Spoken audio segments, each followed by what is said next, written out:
Hey LAN party gamers, welcome to GamerCon. Well, this is sort of pre-GamerCon. It's a long time running gaming convention here in San Diego, and we have just outfitted them with 12 new SSDs. And I say new, if you watched our last video where we upgraded all of our old 240, 250 gig SSDs to 1 terabyte thanks to AData, well, what are we going to do? We're not going to sell those. We're going to upgrade. We're going to help out the community. So we have all of these Dell Optiplexes here running SSDs that were once in our rigs, now donated to and in the use of the GamerCon systems. What today is going to be, though, is a showcase of the new stuff that we've been working on called LAN Party Toolkit. And for those of you who are part of our Patreon and know all of the automated LAN party stuff, that's for bring your own or BYO computer events where there's a download page, there's a server status page showing you who's playing what, where to get the games, etc. This is sort of on the flip side of that coin. If you're running a free play area at a convention like we do at Comic-Con or here at GamerCon, in the garage at our house where we have 20 computers that need updates and need to have games pushed and updates ran and things like that remotely. Or if you want to have scheduled service. So if you have a line of people coming in and they need to say, okay, you get 40 minutes at this station and go ahead, and when you click the mouse, your timer will start. We're going to show you what we've built and how you can use it at your events too, at either your LAN cafe, free play arena, or just at home if you have a lot of computers you need to manage all at once.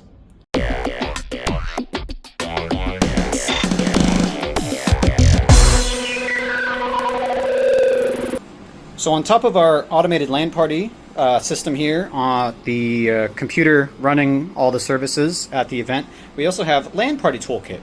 And once we've downloaded that, we're presented with a web page where we can go to About and download the client software right there.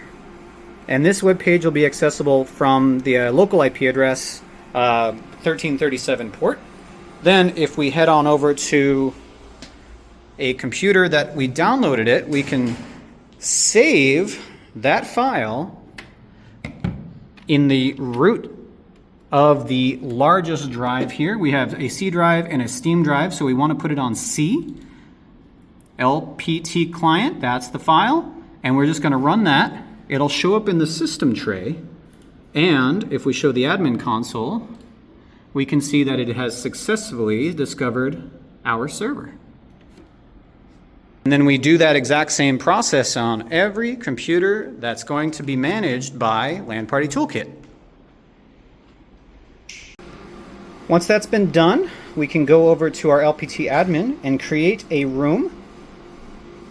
We can name our room here, save it, and then refresh the page, and then it will show up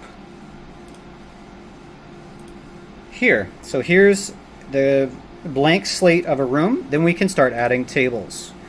So we can put our tables down, and the computers that are going to be assigned to those tables. Alright, so now we've got all of our computers ready to be assigned, and what we're going to do is highlight everything.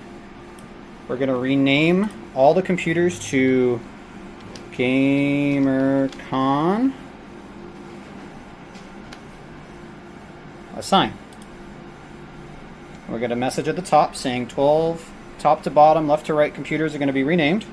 So if we come out here, we should see a bunch of messages come up on the screen. Okay, since these were previously named from SSDs that were running at the computers at the LAN at SDLHQ, they are now being asked to accept the new naming.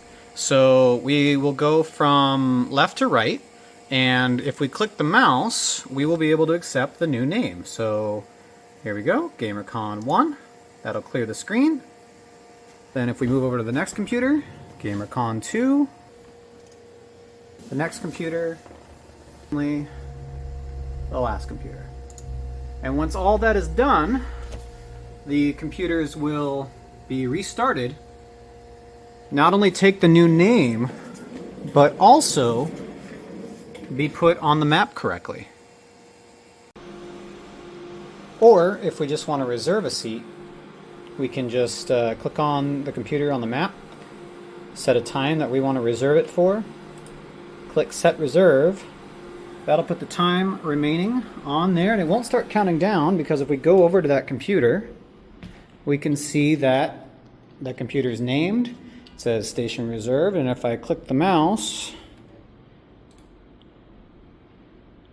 we'll have that amount of time to play on the computer. Now, if we're an admin and we want to see which computers are currently being rented or how much time left, if we go back into the server here, obviously we could do this like on a tablet or anything that's connected to the LAN. We can see they have 29 minutes left and that the timer is started. And once that timer runs out, it says that our session has expired and we need to see the front desk. So the person would come to the front desk, and then that person would get on the intranet page, and they can either see who's expired and ask them to get back in the queue, and we can reset that timer or change it to a different value to give them more time. So if we reset the value, clear timer,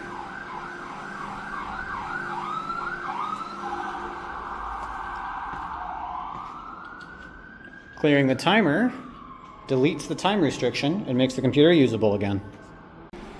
So now we want to be able to brand these computers as GamerCon rigs with a custom desktop background, but we want to do it all at the same time. So we've got a desktop background in our pictures here, which we want to upload to the server. So we'll do that. We'll go to Pictures, GamerCon Desktop, open it up, upload it. There it is. We're going to select all the systems that we control, deploy. We'll see it deployment queued for all stations, and if we come out here, there we go. We have the GamerCon desktop backgrounds.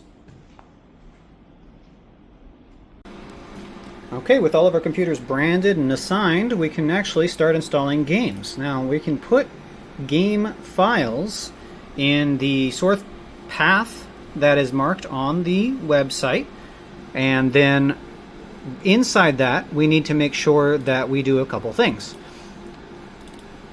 We can put them in games, programs, or Steam backups. So if we go to games, inside of the games folder, which is going to be empty for you, there's going to be two stock batch files, install.bat and startgame.bat. What you want to do is edit startgame.bat, launch. Here, you're going to change the name of the executable for the game to the game name.exe. You're going to copy install.bat and startgame.bat into the folder that you add to your repo, as well as an icon.ico file. And what that's going to do is the installer will look for the icon, will make a shortcut to startgame.bat, and it'll put it in a shortcuts folder on the client computer. That shortcuts folder will end up on the desktop of the client computer with the game shortcuts inside of it with the icons that we provide.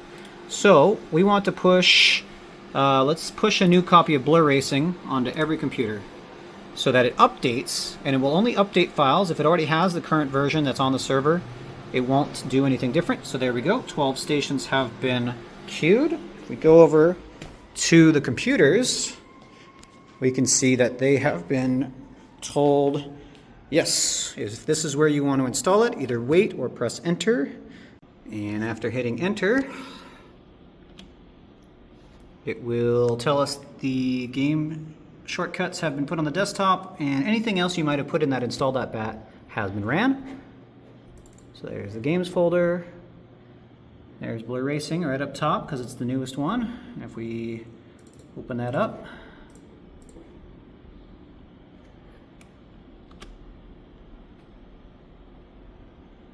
we should see Blur launching.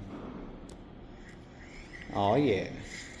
We can also see client health. So if we go up to the admin panel and we check on client health, you can see there's a lot of other things too.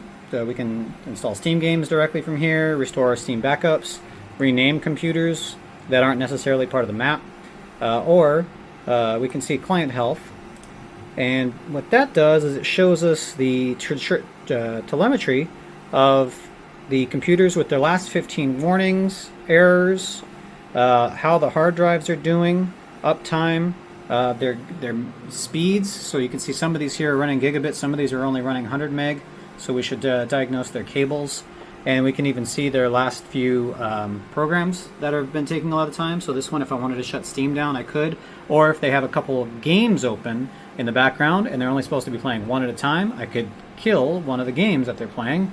Or if they're running something they're not supposed to, I could do that from here too. We can see how much space is free on their Steam drive as well as their OS drive, how the hard drives are doing themselves, and see how their network connections are doing, and the IP address of the system as well as their system logs. Now that these computers are set up and ready for the convention, we want to shut them down, but we don't want to go through, especially if we had 50 or more, and press the power button on each. So we can go back to our map. We can select the few that are finished, go down to here and click shut down. We can also wake. Wake will wake the monitor if it's on, or it'll send a wake on LAN signal if the computer has wake on LAN enabled in the motherboard. So we'll get shut down, pushing shut down to 6 PCs. And as we come out to the computers we selected, we can see they are now shutting down all together.